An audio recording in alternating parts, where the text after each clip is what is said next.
പ്രിയപ്പെട്ട രാഹുൽ ഗാന്ധിജി, അങ്ങ് ഇന്ത്യയുടെ പ്രതിപക്ഷ നേതാവാണ്. നമ്മുടെ ജനാധിപത്യ സംവിധാനത്തിൽ വളരെയധികം പ്രതീക്ഷ നൽകുന്ന ഒരു നേതാവ് കൂടിയാണ്. തീർച്ചയായും അങ്ങ് വയനാടിനെ പ്രതിനിധീകരിച്ച് MP ആയിരുന്നു.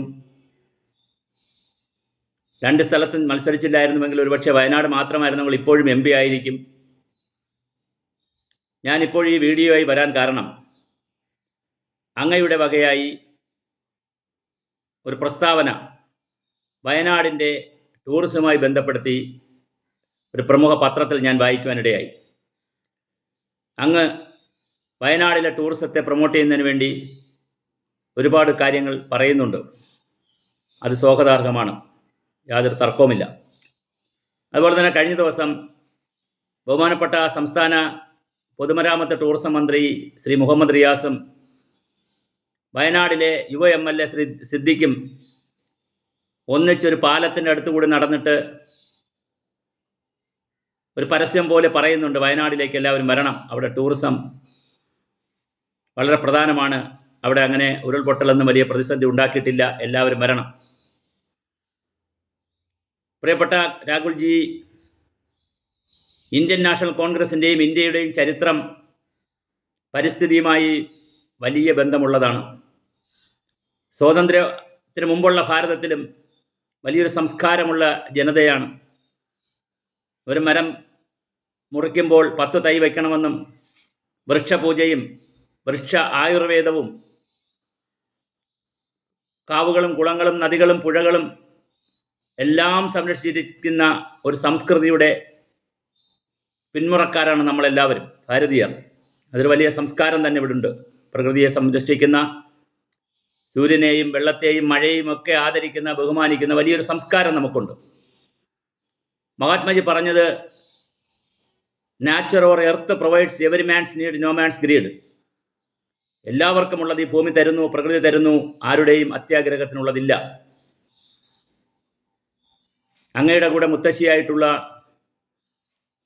ഇന്ത്യ കണ്ട ഉരുക്ക് വനിതയായ ശ്രീമതി ഇന്ദിരാഗാന്ധി അവർകൾ 1972 സ്വീഡനിലെ സ്റ്റോക്ക്ഹോമിൽ പോയി ഐക്യരാഷ്ട്രസഭയുടെ യുണൈറ്റഡ് നേഷൻസ് എൻവയോൺമെൻറ്റ് പ്രോഗ്രാമിൻ്റെ ഭാഗമായി നടന്ന പരിസ്ഥിതിയും മനുഷ്യനും എൻവയോൺമെൻറ്റ് ആൻഡ് ഹ്യൂമൻ എന്ന ഹ്യൂമാനിറ്റി ഓർ ഹ്യൂമൻ എന്ന സമ്മേളനത്തിൽ പങ്കെടുത്തുകൊണ്ട് 3 ദിവസം നടന്ന സമ്മേളനത്തിൽ പൂർണ്ണസമയം പങ്കെടുത്ത ഏക രാഷ്ട്ര ഭരണാധികാരി ശ്രീമതി ഇന്ദിരാഗാന്ധി അവർകളാണ്. അവർ ചെയ്ത മനോഹരമായൊരു പ്രസംഗമുണ്ട്. ആ മേഡത്തിൻ്റെ പ്രസംഗം ഇപ്പോൾ യൂട്യൂബിൽ ലഭ്യമാണ്. ദയവായി അങ്ങ് കുറച്ച് സമയം കിട്ടുമ്പോൾ അത് കേൾക്കണം. 62 റേച്ചൽ കഴ്സൺ എന്നൊരു വനിത, ഒരു ശാസ്ത്രജ്ഞ, അമേരിക്കയിൽ കിളികൾ പറക്കുന്നില്ല, പാടുന്നില്ല, വസന്തം വരുന്നില്ല, ഹേമന്തം വരുന്നില്ല എന്ന് പറഞ്ഞൊരു പുസ്തകം എഴുതി. സൈലന്റ് സ്പ്രിംഗ്, നിശബ്ദ വസന്തം എന്ന പുസ്തകം എഴുതി. അമേരിക്കയിൽ DDT നിരോധിച്ചു. അമേരിക്ക ഒരുപാട് പരിസ്ഥിതി നിയമങ്ങൾ കൊണ്ടുവന്നു. അതിനെ തുടർന്നാണ് 72 സമ്മേളനം ചേർന്നത്, ഐക്യരാഷ്ട്രസഭ. ആ സമ്മേളനത്തിൽ പൂർണ്ണസമയം പങ്കെടുത്തുകൊണ്ട് ദാരിദ്ര്യത്തെയും പരിസ്ഥിതിയെയും സംരക്ഷിക്കുന്നതിൻ്റെയും കർഷകരുടെയും പരിസ്ഥിതി സംരക്ഷണത്തിൻ്റെയും ആവശ്യകതയെക്കുറിച്ച് ലോകം ശ്രദ്ധിച്ച പ്രസംഗം നടത്തിയ ശ്രീമതി ഇന്ദിരാഗാന്ധി അവർകൾ തിരിച്ച് രാജ്യത്ത് വരികയും നമ്മുടെ രാജ്യത്ത് വന്നതിന് ശേഷം പശ്ചിമഘട്ട മലനിരകൾക്ക് വേണ്ടി ഒരു സെല്ല് തുറക്കുകയും ഒരു ഡിപ്പാർട്ട്മെൻറ്റ് തന്നെ, ഒരു വിഭാഗം തന്നെ ഉണ്ടാക്കുകയും അതുപോലെ ഇന്ത്യയിലെ കിഴക്കൻ മലനിരകൾക്ക് വേണ്ടിയിട്ടുള്ള ഹിൽ ഏരിയ ഡെവലപ്മെൻറ്റ് പ്രോഗ്രാമും അന്ന് ചെയ്യുകയുണ്ടായി. ഭാഗ്യവശാൽ മലയാളിയായിരുന്ന ഡോക്ടർ MGK മേനോൻ സാറും ഡോക്ടർ MS സോമനാഥൻ സാറുമൊക്കെ ആയിരുന്നു അന്ന് ഇന്ദിരാഗാന്ധിജിയുടെ ഉപദേശകരായി ഇന്ത്യൻ പ്ലാനിംഗ് കമ്മീഷനിലും ശാസ്ത്രരംഗത്തും ഉണ്ടായിരുന്നത്. അവരുടെ കൂടെ സേവനമെടുത്തുകൊണ്ട് കേരളത്തിലെ 534 പഞ്ചായത്തുകൾ, ഗ്രാമപഞ്ചായത്തുകൾ പശ്ചിമഘട്ട പ്രദേശമായി പ്രഖ്യാപിച്ചു. അതിൻ്റെ ഒരു സെല്ലിൽ ഞാനും കുറച്ചു കാലം സാങ്കേതിക വിദഗ്ധനായി ജോലി ചെയ്തിട്ടുണ്ട്. അതുകൊണ്ടാണ് ഇങ്ങനെയൊക്കെ അറിയാൻ കഴിയുന്നത്.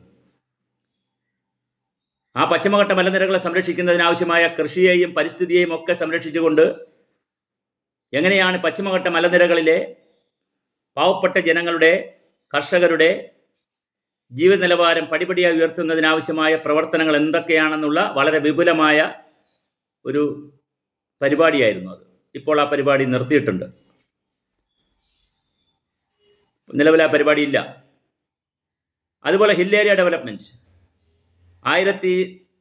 1972 മുതൽ, സജീവമായി പറഞ്ഞാൽ 74 മുതൽ 50 വർഷമായി നീർത്തടാധിഷ്ഠിത വികസനവും രാജ്യത്ത് പറയുന്നു. റിവർ വാലി പ്രോജക്റ്റുകൾ കൊണ്ടുവന്നത് ഇന്ത്യൻ നാഷണൽ കോൺഗ്രസ് ആണ്. ആ ഇന്ദിരാഗാന്ധിയുടെ കാലഘട്ടത്തിലും തുടർന്നും ഇന്ത്യൻ നാഷണൽ കോൺഗ്രസിൻ്റെ ചരിത്രം മുഴുവൻ പരിശോധിച്ചാൽ പരിസ്ഥിതിയെയും വെള്ളത്തെയും പ്രകൃതിയെയും സംരക്ഷിക്കുന്ന 100 കണക്കിന് നിയമങ്ങൾ ഈ രാജ്യത്ത് കൊണ്ടുവന്നിട്ടുണ്ട്.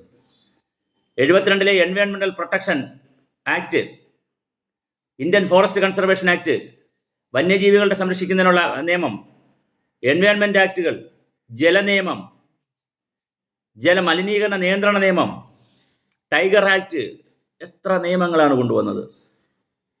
CRZ സോണുമായി ബന്ധപ്പെടുത്തിയിട്ടുള്ള കാര്യങ്ങൾ. ശ്രീ ജയറാം രമേശ് അവർ മന്ത്രിയായിരുന്നപ്പോഴാണ് മാധവ് ഗഡ്ഗിൽ എന്ന് പറയുന്ന അദ്ദേഹത്തെ വെച്ചിട്ട് കമ്മിറ്റി ഉണ്ടാക്കിയത്. ആ കമ്മിറ്റിയുടെ ശരിയും തെറ്റും വരായികളൊക്കെ അവിടെ നിൽക്കട്ടെ, പക്ഷേ പരിസ്ഥിതിക്ക് വേണ്ടി ഒരു ശ്രമം നടത്തി. എന്തിനു വേണ്ടി? ജനങ്ങളെ കൂടെ സംരക്ഷിക്കാൻ. ഇന്ദിരാഗാന്ധി മാത്രമല്ല, ശ്രീ രാജീവ് ഗാന്ധി അങ്ങ് ഡൽഹിയിലാണല്ലോ കൂടുതൽ സമയം ഉണ്ടാവുക. ഡൽഹിയിലുള്ള ഒരുപക്ഷെ അങ്ങയുടെ സുഹൃത്തു കൂടിയായിരിക്കാം, ശ്രീ രാഹുൽ ഗാന്ധിജിയുടെ സുഹൃത്തു കൂടിയായിരിക്കാം, നന്നായി അറിയാമായിരിക്കാം നിങ്ങൾ തമ്മിൽ. ഡോക്ടർ സുനിത നരേൻ, അവരുടെ ഭർത്താവ് ഡോക്ടർ അനിൽ അഗർവാൾ, ഇന്ത്യ കണ്ട ഏറ്റവും വലിയൊരു പരിസ്ഥിതി ശാസ്ത്രജ്ഞൻ. അദ്ദേഹം നിരന്തരം ലേഖനങ്ങൾ എഴുതാറുണ്ട്, വീഡിയോ ചെയ്യാറുണ്ട്, ഒരുപാട് പുസ്തകങ്ങൾ എഴുതിയിട്ടുണ്ട്.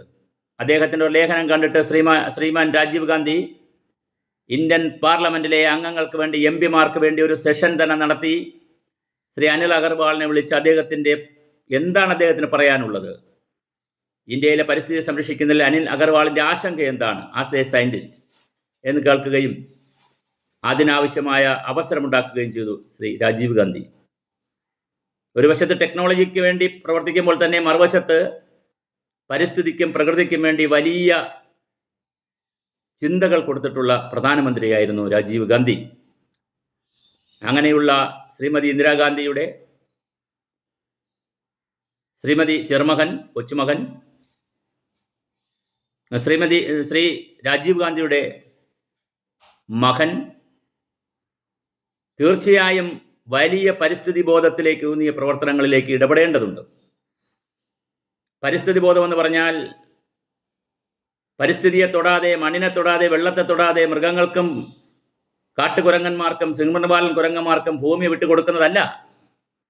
സൈലന്റ് വാലി പദ്ധതി നിർത്തിവെച്ചുകൊണ്ട് ഇന്ദിരാഗാന്ധി ഓർഡർ ഇട്ടപ്പോൾ പറഞ്ഞ ചില കാര്യങ്ങളുണ്ട്. ഈ ഭൂമി ഉള്ളിടത്തോളം കാലമേ മാനവരാശിക്ക് നിലനിൽപ്പുള്ളൂ. മനുഷ്യർ ജീവിച്ചിരുന്നാൽ മാത്രമേ ഈ പരിസ്ഥിതിയൊക്കെ പറഞ്ഞിട്ട് കാര്യമുള്ളൂ. മനുഷ്യരില്ലാത്തടത്തും പരിസ്ഥിതിയൊക്കെ ഉണ്ട്.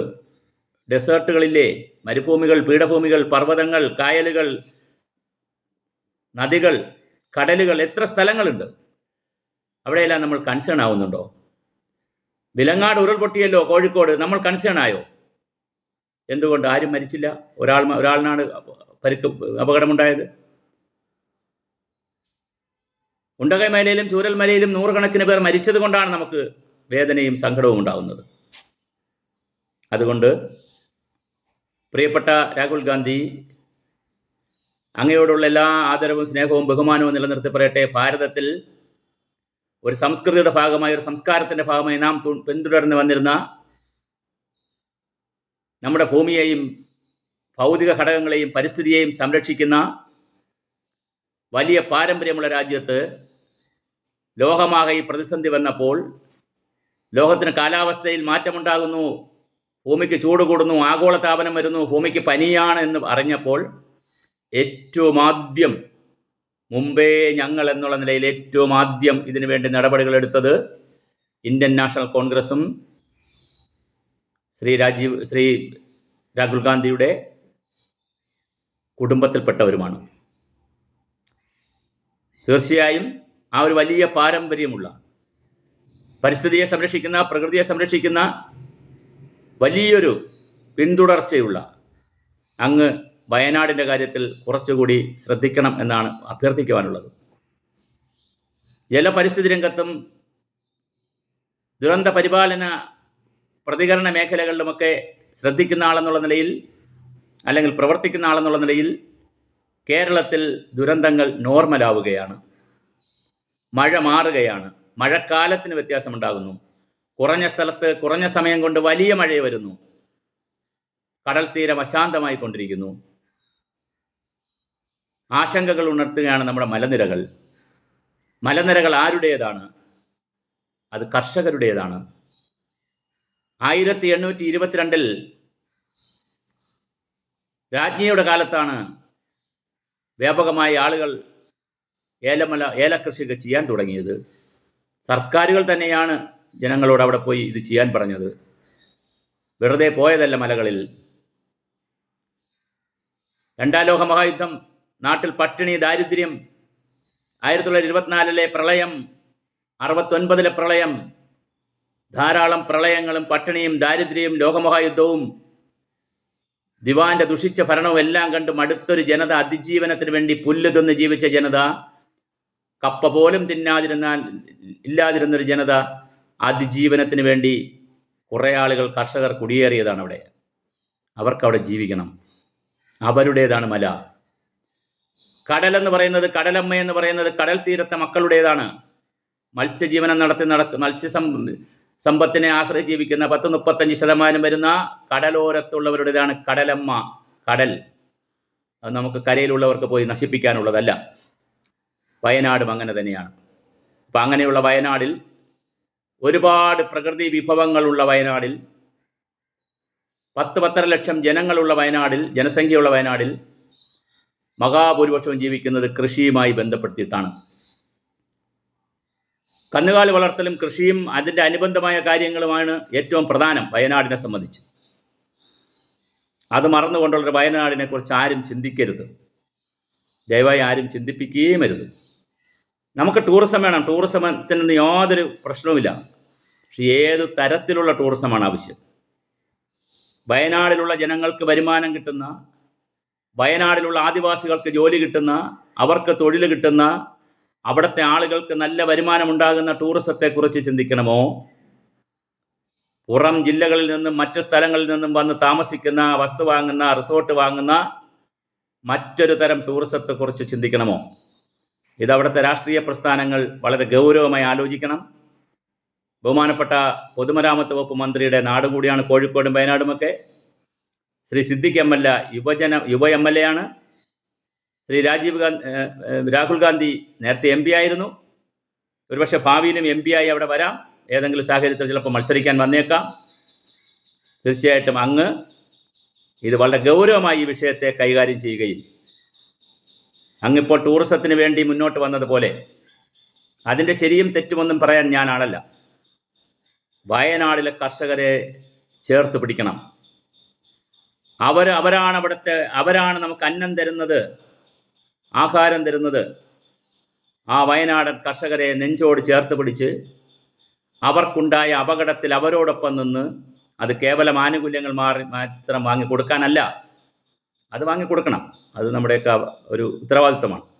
പക്ഷേ അവിടുത്തെ വയനാടെന്ന ഭൂപ്രകൃതിയെ അറിഞ്ഞുകൊണ്ടുള്ള, അവിടുത്തെ മഴയെ അറിഞ്ഞുകൊണ്ടുള്ള, വെള്ളത്തെ അറിഞ്ഞുകൊണ്ടുള്ള, മലനിരകളുടെ ചരിവ് അറിഞ്ഞുകൊണ്ടുള്ള, മലനിരകളുടെ മണ്ണിൻ്റെ സ്വഭാവം അറിഞ്ഞുകൊണ്ടുള്ള ആ വയൽനാടിനെ വയൽനാടായി തന്നെ തിരിച്ചു പിടിക്കണം. അതിനുള്ള പ്രവർത്തനങ്ങളിലാണ് ശ്രീ രാഹുൽ ഗാന്ധിജി ഇടപെടേണ്ടത്. അങ്ങനെയുള്ളൊരു ടൂറിസം അവിടെ കൊണ്ടുവരട്ടെ. അതുകൊണ്ട് അടിയന്തരമായി രാഹുൽജി അവിടെ ബന്ധപ്പെട്ട എല്ലാവരുടെയും യോഗം വിളിക്കുകയും ശാസ്ത്ര സാങ്കേതിക വിദഗ്ധരുടെയൊക്കെ ജനങ്ങളുടെയൊക്കെ അഭിപ്രായം എടുക്കുകയും മഹാഭൂരിപക്ഷം വരുന്ന കർഷക ജനതയ്ക്ക് അനുകൂലമായ തീരുമാനങ്ങൾ എടുക്കുകയും, ഒരു കാര്യം കൂടെ പറഞ്ഞു ഞാൻ അവസാനിപ്പിക്കാം. അവിടെ ഏറ്റവും സുരക്ഷിതമായ സ്ഥലങ്ങൾ ഇരിക്കുന്നത് എസ്റ്റേറ്റുകളായിട്ടും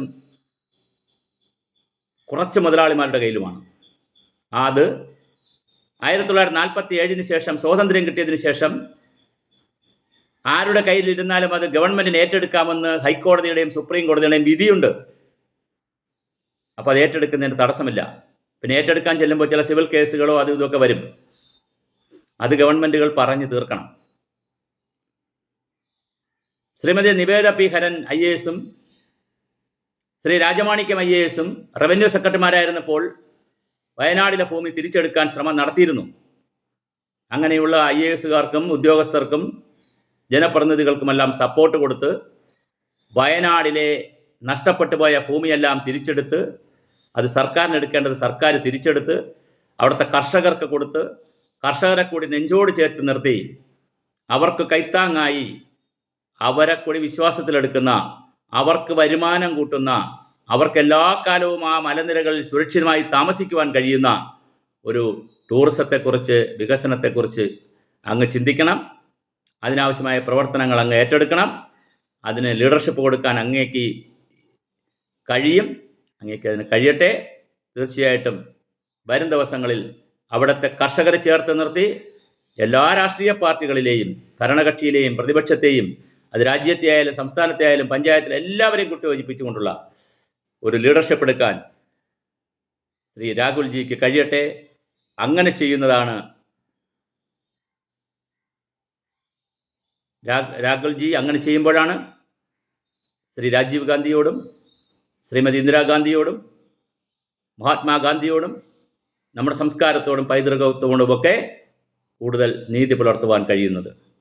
അതിനുള്ള പ്രവർത്തനങ്ങൾ അങ്ങയുടെ ഭാഗത്തുനിന്ന് ഉണ്ടാകണമെന്ന് ആത്മാർത്ഥമായി ആഗ്രഹിക്കുന്നു.